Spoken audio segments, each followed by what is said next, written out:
Hi everybody, okay, welcome back. We're looking today at Jeremy Duff, Elements of New Testament Greek, and we've got some examples today from chapter 8, from the exercises at the end in section A, which help us to get more familiar with the other patterns of nouns and verbs that we've been looking at in this chapter. So without further ado, let's get right to it. Here's number 1. Ketai ho Jesus kai lambane ton arton. Ketai ho Jesus kai lambane ton arton. So, as ever, let's just keep going through until we find a verb. Ketai comes from the verb erkamai, meaning I come or I go. But this is third person singular, erkamai, erker, erketai. So, he comes or goes, depending on the context. The subject, lexicalized here, Jesus comes or goes. And remember, from way back, when you've got a proper name, very often you'll have the article to identify it. Jesus erketai, Jesus comes, and oops, no capital A there. And then we've got another verb, lambane. This is just a normal verb of the sort we've looked at a great deal before. Another third person singular verb, lambane, and it means he takes or receives. No separately lexicalized subject. What you've got here is that the kai is coordinating two separate verbs, two separate clauses really, and the same subject, hot Jesus, of the first clause is also the subject of the second clause. Perfectly possible.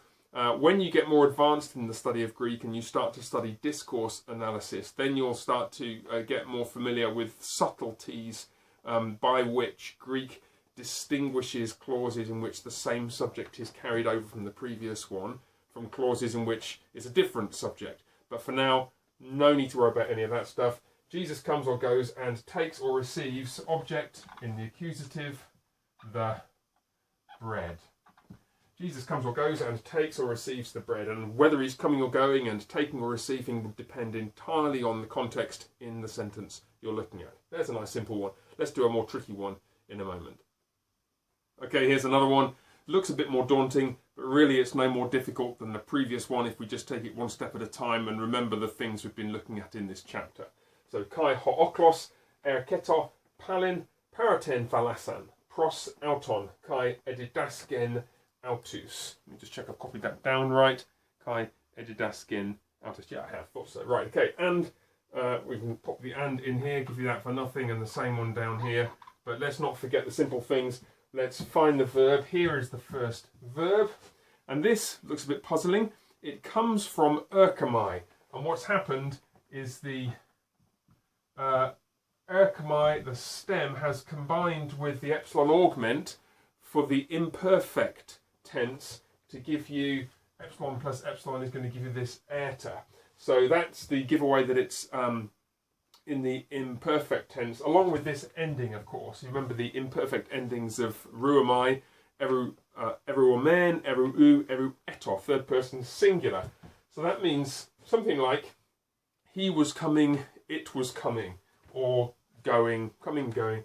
So he or it or she was going or coming. Again, I've advised you to do this before when you're translating sentences and you're glossing the words just to get a feel for what they mean. Don't jump immediately for one option. If there's a range of options like with erkamai, coming or going, keep both in mind, otherwise you'll get led down a wrong rabbit trail 50% of the time. You'll end up getting it wrong. Okay, he was going, it was going. What's the subject? The subject is hooklos, so the crowd. Notice noun in the nominative, article in the nominative. So the crowd was coming or going. Notice as in English, singular object denoting a plural entity, the crowd, takes a singular verb. Sometimes in Greek, as in English, you get the slight quirk where you say the crowd were going, and sometimes in some sentences that feels more natural for us to say in English. Do be aware that in Greek, I think it can go either way, actually. But maybe this is the formally grammatically correct way is actually more common, where the grammatical singular subject, grammatical singular verb. Just something to bear in mind. And the crowd was coming, palin, again, or back, or again. Now you've got two prepositional phrases. Para ten thalasan and pros auton, before and then another clause. So let's leave the other clause for a second, finish off this one first. Para has a range of meanings depending on the case of the complement. You can find those back if you look in chapter 4.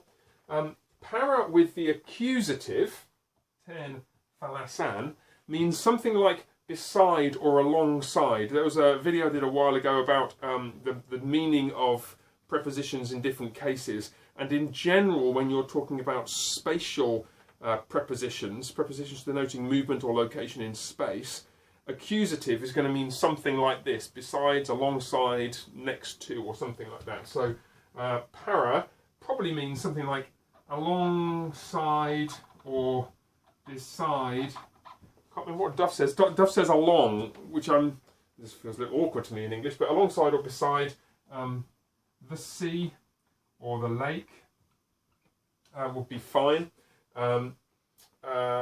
Just on the subject of the prepositions, remember, accusative is like this, genitive is like this, separating things or distinguishing between things in space and time, and dative is location in space and time. Just a little reminder of that. Okay, alongside the sea or beside the lake. Pros auton, pros, to in the sense of towards, distinct from ace, meaning to in the sense of into. So this is towards, complement in the accusative, and that's the third person singular pronoun, so it's towards him. So far we've got in this first clause before the next clause, and the crowd was coming or going again beside the lake or alongside the lake or the sea towards him. You can picture the scene, can't you? And here goes. Edidasken autus. Edidasken autus. Well, here we've got didasco, but epsilon augment, no sigma suffix, then it will be edidax with the xi. So this again is an imperfect, and it's not a deponent verb, it's just a regular verb of the sort that we've been looking at. Edidasken, he, because of him there, was teaching autus, third person accusative plural pronoun, them. Now just a note about this, I mentioned in the, oh there's my phone, sorry. I mentioned in the previous video that where you've got two clauses, different verbs coordinated by chi, it's natural for you to think that it's the same subject being carried on from one to the next. Well, here, of course, you've got a different subject. The crowd is a subject here, and he was teaching them. That's actually, I don't know whether that would be unusual or slightly odd. There's nothing right in here to tell you that it's a different subject.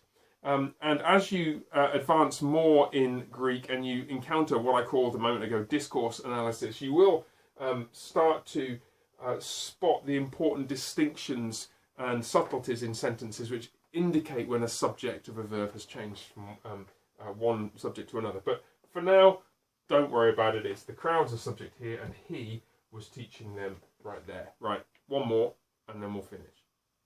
Okay, and finally, one more, the tricky one that no doubt some of you looking ahead were hoping we would get to. This is number 8. It is a bit longer and a bit more tricky, but it is nonetheless very much worthwhile doing, because if we can nail this, then we'll remind ourselves of a ton of stuff from this chapter and also from previous chapters. So without further ado, elegen prostus mathertas, e thelete opiso tu huiu tu anthropu kesphai, arne saste ton satanan, kai akaluthete to kuriu kathhemeran.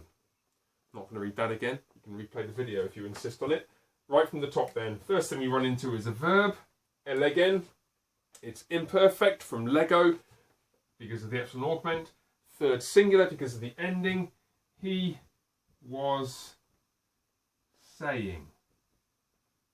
He was saying. The imperfect extended in time in the past. Prepositional phrase right here. Pros tus mathertas. Pros, to in the sense of towards. So he was saying tous mathetas. This is accusative plural, as you'd expect with pros. So it's the. And what's going on here? Mathetas. Well, mathetas is one of those masculine nouns, matching with tous, that looks feminine. It's like prophetes, propheten, prophetou, prophetes, prophetai, prophetas. That's accusative plural. And mathetes means disciples. There we are. He was saying to the disciples. Now notice you've got a little punctuation mark here, which is a bit like a semicolon or a comma or something. He was saying to the disciples, capital letter there, which indicates in most modern Greek texts, at least texts of the New Testament, that we're beginning a quotation. At least that's what it normally indicates. Excuse me. Now, e thelete opiso tu huiu to anthropu ergestai. Now, this is a wonderful, fascinating clause. First, let's find the verb. Thelete is the verb, not a. Not a. I know it looks a little bit like second person singular of Amy a estin, but it's got no little circumflex on top, and it therefore means if. That's the verb from thelo, meaning you, plural, want or wish. If you want, and now we have another preposition with its complement all the way over there. Now before we come to that, just a quick reminder of when we looked at infinitives. You're thinking, infinitives? Why infinitives? Well, the reason is some verbs, like this one, love infinitives after them. It works the same way in English. I want to eat. I want to lie down. I want to go for a run. I want to something. And so verbs like that in English and in Greek telegraph a signal that you're expecting an infinitive anytime soon. And that's exactly what you've got here. Let's do that infinitive first, and we'll come back to this prepositional phrase in a moment. Erkesthai is the present infinitive of erkamai. Erkesthai, ruesthai, rusasthai is the paradigm. So erkesthai, erksasthai is how it would work here. Erkesthai therefore means to come or go. If you want to go, or if you want to come, and this prepositional phrase tells you where you're going to come or go. Opiso means before, as I'm sure you've seen from previous chapters. If you want before, and then its complement goes in the genitive, before the sun. And then this genitive, so to speak, hangs off this one, the Son of Man. If you want before the Son of Man to come, if you want to come before the Son of Man, or if you want to go before the Son of Man, comma, and now we move on to the next clause. Okay, it's neat, it's beautiful, isn't it, how it's all kind of holding together. Arnesaste ton satanan, kai akaluthete to kuri, and we'll come to that in a moment. So now what we have is another verb. Can you parse this one? Well, this one is an imperative. Imperative from arneomai. Arneomai is an eo verb, and it's a deponent verb. So the arnet, it's got a weak e at the epsilon at the end of the stem, which then goes to an eta when a sigma suffix is added, and it's an aorist in imperative, like rueste, rusaste. Rueste, rusaste. Remember the imperative paradigm from a couple of pages back. So this means, arnetomai means refuse or deny. So refuse or deny. Oh dear, can't write today. Hold on. Deny. Refuse or deny. Object of that, ton satanan. Come on, you can figure what that is. Satan. Deny Satan or refuse Satan. Definite article going with the proper name. And so if you want to go before if you want to go before the Son of Man, refuse Satan and akaluthete. Well, that's from akalutheo, which is a normal, ordinary verb like luo, but it's an eo verb, which is why the ete has gone to an ete at the ending. And this also is an imperative. Follow. Remember that with verbs like luo, in general, the second person plural infinitive and the second person plural indicative and the second person plural imperative look the same, but here, quite obviously, even if you knew nothing else, you've got an imperative here. If you want to do this, do that and do something else. It's quite plainly that an imperative is implied. And follow, what on earth is this doing in the dative case? Well, if you look in the lexicon at the back, or if you look back at previous chapters, you'll remember that some verbs take objects in cases other than the accusative. The classic one, of course, is akuo, where you have the genitive of the person heard. If it's the object, if you akuo tu theu, for example, I hear God.